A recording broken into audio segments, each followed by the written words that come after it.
जय हिंद दोस्तों, स्वागत है आपका और एक नए वीडियो में और एक नए टॉपिक के साथ। मैं हूं डॉक्टर देव और मैं हूं राजेश। फ्रेंड्स, आज के वीडियो का टाइटल है पाकिस्तान शॉक्ड, भारत के पहले झटके से कतर रोया। मतलब कैसा, कौन सा बड़ा झटका दिया?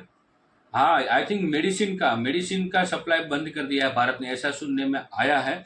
तो यही झटके से कतर की बैंड बच सकती है, क्योंकि जैसे पाकिस्तान में मेडिसिन नहीं बनती वैसे कतर में भी इश्यू है। और ज़्यादातर मेडिसिन भारत की कतर में बहुत जाती है, ये भी एक है। तो हो सकता है यदि मेडिसिन, उसके अलावा भी जो खाद्य सामग्री जो है, खाने पीने की जो चीज़ें हैं, वो भी बहुत सारी कतर जाती है। तो मतलब कतर को मतलब उसके घुटनों पे तो ला के रहेगा इंडिया। तो चलिए दोस्तों, पहले वीडियो देखते हैं, एग्जैक्ट न्यूज क्या है वो देखते हैं, फिर हम आपसे लास्ट में जरूर बात करेंगे। लास्ट तक वीडियो जरूर देखना, और पहली बार चैनल पे आए और अब तक आपने सब्सक्राइब नहीं किया तो सब्सक्राइब जरूर से कर लीजिएगा, और वीडियो अच्छा लगे तो लाइक शेयर जरूर से कीजिए। चलिए वीडियो स्टार्ट करते हैं। दवाइयाँ ख़त्म हो गई हैं, तो भाई ये कतर वाले जो, अगर इनको पता था कि ये दवाइयाँ इनको भारत से ही मिलती हैं, भारत से ही मंगाते हैं और अल्टरनेटिव सप्लाई, उनको सप्लाई चेन करने में टाइम लगेगा, तो ये क्यों कहा किया भाई? क्यों उंगली की? संभाल नहीं सकते थे तो उंगली की क्यों, ये बताओ। वक्त जो खबर हमारे सामने आ रही है वो ये है कि अबू धाबी की तरफ से ये कंसिडर किया जा रहा है कि इंडिया के लिए $50 बिलियन की इन्वेस्टमेंट का प्लान है। स्वीडन से मंगा लें, अरे भाई पोलैंड भी है, जर्मनी भी है, आपके पास तो क्या है, पैसा फेंको, तमाशा देखो।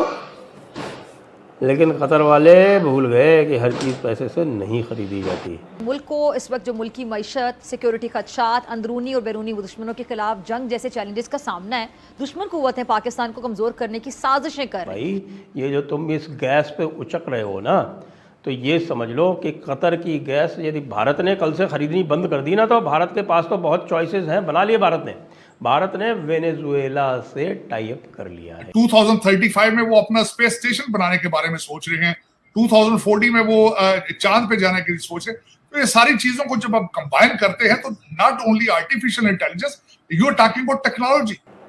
ना ना ना ना ना ना ना, चावल तो भारत वाला ही चाहिए। क्रिकेट नहीं संभाली जा रही, वो आर्टिफिशियल इंटेलिजेंस। और मैं वही कहना चाह रहा था कि हमारे बारेश दाढ़ियों वाले जो लोग क्रिकेट के मैदान में भी नमाजें पढ़ते हैं। कतर वालों, अगर लाइफ सेविंग ड्रग्स नहीं पहुंचे। हेलो फ्रेंड्स, जय हिंद। हिंदुस्तान स्पेशल में आपका स्वागत है दोस्तों।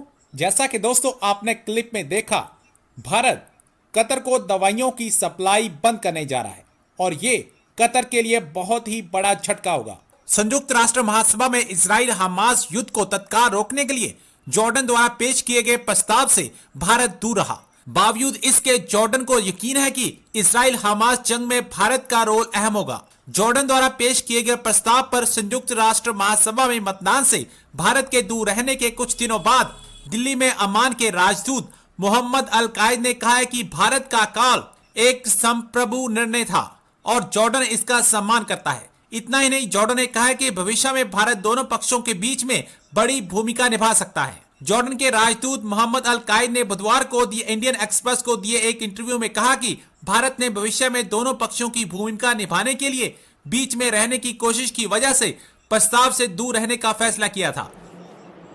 भाइयों, आपको ये जानकर समस्या होगी, आपको ये जानकर बहुत परेशानी होगी कि कतर वाले जो हैं वो बहुत ज़्यादा हॉस्पिटल्स में तड़प रहे हैं और कह रहे हैं कि भैया ये जो है दवाई ऐसे कैसे काम चलेगा, दवाइयाँ ख़त्म हो गई हैं। तो भाई ये कतर वाले जो, अगर इनको पता था कि ये दवाइयाँ इनको भारत से ही मिलती हैं, भारत से ही मंगाते हैं और अल्टरनेटिव सप्लाई, उनको सप्लाई चेन करने में टाइम लगेगा, तो ये क्यों कहा किया भाई? क्यों उंगली की? संभाल नहीं सकते थे तो उंगली की क्यों, ये बताओ। वो तोते वाली कहानी याद है ना, पुरानी, मैंने सुनाई थी। भाई तोते ने छेड़छाड़ की, उसकी देखा देखी और भाई साहब थे, उन्होंने छेड़छाड़ कर दी और दोनों को खड़ा करके पायलट ने कहा दोनों को फेंक दो नीचे, चलते जहाज़ से, चलते उड़ते जहाज़ से मतलब। तो जब वो हैच खोला गया और दोनों को फेंकने लगे तो तोते ने पूछा भाई साहब से, हाँ पाजी थे, उनसे पूछा, अरे भाई उड़ना आता है? गन नहीं आता। तो फिर पंगा क्यों किया? और तोता तो उड़ दिया और पाजी शू गए नीचे। तो यही हमारे क़तर के शेख का हाल है।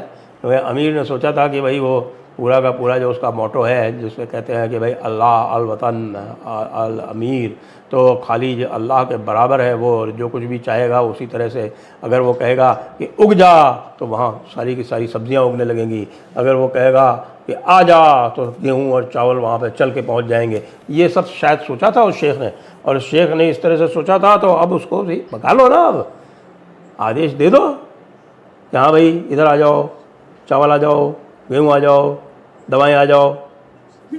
अब ऐसा करो कि अब तुम्हारे पास ना तो दवा घर में देने की दवा है, और ना तुम्हारे अस्पताल में जो दिया जाता है पथ्य, यानी पथ्य जानते हैं ना, वो जो बीमारों को जो खाना दिया जाता है उसके देने के लिए भी तुम्हारे पास कोई सामान नहीं है, दालें नहीं है, कुछ नहीं है।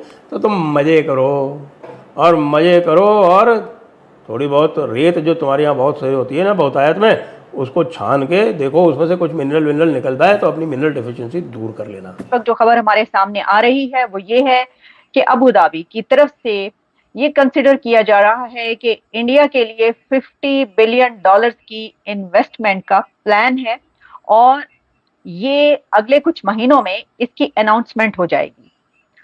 इसकी जो डिटेल्स हमारे सामने आ रही हैं उससे हमें ये पता चलता है कि जो अबू धाबी है वो सेकंड लार्जेस्ट ट्रेड पार्टनर है इंडिया का, और ऑलरेडी इंडिया और अबू धाबी के बीच, इंडिया और यूएई के बीच बहुत से बड़े एग्रीमेंट्स हैं। जैसा कि मैंने आपको बताया कि अगर सेकंड लार्जेस्ट ट्रेड पार्टनर है तो बिलियंस ऑफ डॉलर्स की ट्रेड होती है, इन्वेस्टमेंट जो है दोनों तरफ के एग्रीमेंट्स होते हैं। और इससे पहले कई एक खबरें ऐसी आ चुकी हैं कि जब जब जो दोनों कंट्रीज के बीच हुआ वो हमने आप तक पहुंचाया। अच्छा, इंडिया की तरफ से यूएई के लिए बहुत सी ऐसी कामों में छूट दी गई, और उनको जो ट्रेड है उसके लिए टैक्स की छूट दी गई। जो भी इसमें खबरें आई हमने आप तक पहुंचाई कि कैसे जब वहां पर इन्वेस्टमेंट की बात की जाती है तो दूसरी तरफ से भी उनके लिए सहूलियात, फैसिलिटीज प्रोवाइड की जाती हैं।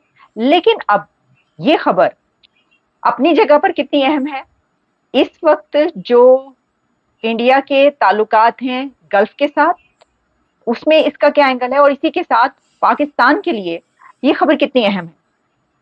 क्योंकि खबर ये हमें बताती है कि आप अपने ताल्लुकात को, अपने रिलेशंस को कैसे अच्छा बना सकते हैं और उससे कैसे फायदा उठा सकते हैं। क्योंकि पाकिस्तान और यूएई के जो ताल्लुकात हैं वो भी कुछ कम पुराने नहीं। लेकिन जब हम इस खबर पर नजर डालते हैं तो इसमें थोड़ी सी अगर हम हिस्ट्री देखें तो इंडिया के रिलेशंस, पाकिस्तान के जैसे यूएई के साथ रिलेशंस है ना, इंडिया के रिलेशंस पहले ऐसे नहीं हुआ करते थे। 1980s में इंदिरा गांधी ने विजिट किया था, उनके उस वक्त जो ताल्लुकात थे वो थे, लेकिन डेकेड्स तक इनके कोई रिलेशंस इंडिया और यूएई के ऐसा इतने बेहतर नहीं रहे। लेकिन नरेंद्र मोदी के दौर में जब इंडिया के प्राइम मिनिस्टर नरेंद्र मोदी साहब ने ये सोचा और अपने रिलेशंस जो हैं वो बेहतर बनाने शुरू किए, तो इस दौरान हमने ये देखा कि पिछले एक डेकेड में यूएई और इंडिया के जो रिलेशंस हैं वो बहुत बेहतरीन हो गए। अच्छा, अब इंडिया ने पहले ऐसा जो है वो नहीं सोचा था कि क्या हम जो है वो इन्वेस्टमेंट वहां से आए, बिलियंस ऑफ डॉलर्स की इन्वेस्टमेंट हो और इससे हमें इतना फायदा होगा। लेकिन हमने ये देखा कि जो इंडिया की मौजूदा हुकूमत है उसने ये पॉलिसी अडॉप्ट की।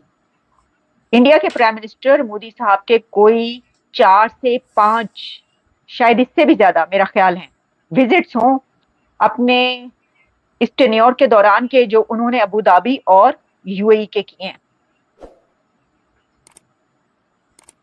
थैंक यू दोस्तों वीडियो को यहाँ तक देखने के लिए। और ये जो कतर वाला मामला है ना, मेरे को कहीं ना कहीं लगता है उसका जो लिंक है कनाडा के साथ निकलेगा। लिख लो, कनाडा के साथ ही निकलेगा, क्योंकि जिस हिसाब से मैं लिंक बना रहा था ड्यूरिंग द वीडियो, तो वो मैंने लिंक बनाई थी कनाडा, पाकिस्तान आतंकी और पाकिस्तान एंड कतर का रिलेशन। तो पूरा का पूरा लिंक जो है वहीं पे निकल रहा है। और बात रही इस वीडियो के माध्यम से जो हमें बताया जा रहा है दवाइयों की, तो कतर दवाइयाँ तो भारत से मंगवा ही रहा है, उसके अलावा कतर सबसे ज्यादा मंगवाता है वो है चावल। भारत के गेहूं और चावल कतर मतलब भर भर के, और कतर ही वही कंट्री है जिन्होंने बोला था कि भारत के गेहूं में कुछ मतलब मिलावट है, मतलब नहीं, कुछ वो तो तुर्की ने बोला था। ये दोनों एक ही है, तुर्की कतर सब कुछ एक ही है, और सबका लिंक पाकिस्तान से ही है। और ये देखो मोदी जी के सारे वर्ल्ड में अब ये जितने भी इतने देश जो है ना, कतर ले लो, तुर्की ले लो, ये पाकिस्तान ले लो, ये सारे के सारे इसके विरोध में है। उनको पता है कि यदि मोदी जी नेक्स्ट टर्म में भी आ गए तो मतलब ये पूरे दुनिया के जितने भी देश है ना, सबका बाप बन सकते हैं। हाँ, वो तो और पाकिस्तान की बैंड, तो ये सारा देखो पूरा का पूरा लिंक कनाडा से लास्ट एंड वीडियो, मतलब ये जब मामला खत्म होगा ना तब तक आपके लिए न्यूज आ ही जाएगा कि इसका जो लिंक था किस वजह से हुआ, किन कारणों से हुआ, ये सब कुछ पता चल जाएगा। और कतर तो भाई घुटनों पे आ ही जाएगा। उसका रीजन है क्योंकि कतर डिपेंडेंट है इंडिया में बहुत ही सारी चीजों में, जिसमें चावल हो गए और खास करके दवाइयाँ तो दवाइयाँ मतलब के लोगों बिना को तो नहीं मजबूर कर चलता। देती है, घुटनों पे ला ही देती है, क्योंकि सबसे इमरजेंसी वही होती है मेडिकल। तो मेडिकल जो फार्मा जो है वो किसी भी व्यक्ति को घुटने पे ला सकता है। तो ये सिर्फ कतर को भी मतलब अब क्या हाँ, जब सीढ़ियाँ हाँ, पहले सोचना चाहिए ना इन लोगों को। पता है कि हमारा हम भारत पे इतना ऐसा नहीं है कि बैंड किया है, बैंड नहीं किया है अभी तक, मतलब सप्लाई जो है वो बंद नहीं किया, लेकिन सप्लाई का जो टाइमिंग होता है उसमें कुछ चेंजेस हुआ है जिन कारणों से ये हुआ है। लेकिन जिस बैंड कर दिया यदि तो फिर कतर घुटने पे आ जाएगा, क्योंकि उसका दूसरा फैन जो है पाकिस्तान, वहां पे तो कोई दवा या कोई प्रोडक्ट होती नहीं है, और बाहर से लाएंगे अमेरिका वगैरह से तो वहां पे महंगी पड़ेगी, सस्ती भारत से पड़ सकती है, और कंट्री के पास से सस्ती नहीं मिल सकती दवाइयाँ। तो यही है कतर, और कतर अच्छे से भारत को जानता है, लेकिन ये सब कुछ है ना पॉलिटिकल एजेंडा है सारा का सारा।